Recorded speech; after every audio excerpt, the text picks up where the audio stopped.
بسم اللہ الرحمن الرحیم۔ السلام علیکم اسٹوڈنٹس، آج اردو بی اے پارٹ 2 کا خلاصہ پڑھیں گے۔ مینار پاکستان۔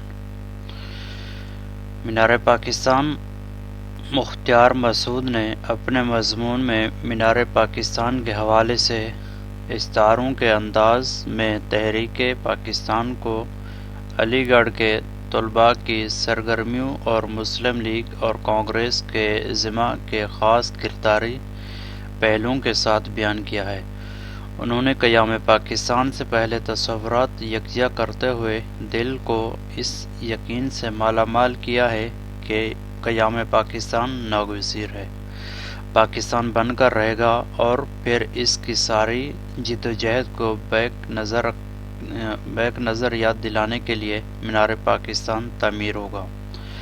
بظاہر لوگ اس عمارت کو یادگار قیام پاکستان سے تعبیر کریں گے، مگر حقیقتاً یہ عمارت پاکستان کی اپنی عظمتوں کا نشان ہوگی، اور اس کی گہری اور مستحکم بنیادیں پاکستان کی ہر آئندہ نسل کو اپنے لیے ایک مثال تعظیمی علامت قرار دیتی رہیں گی، اور بارگاہ میں اس قرار کے ساتھ سجدہ ریز رہے گی کہ وہی مالک الملک جسے چاہتا ہے ملک دیتا ہے، اور ہماری پل پل رہنمائی کے لیے قرآن مجید موجود ہے۔ اسٹوڈنٹس، یہ ایک چھوٹا سا خلاصہ تھا مینار پاکستان۔ امید ہے کہ آپ کو سمجھ میں آیا ہوگا۔ Thanks for watching. Please like, share and subscribe.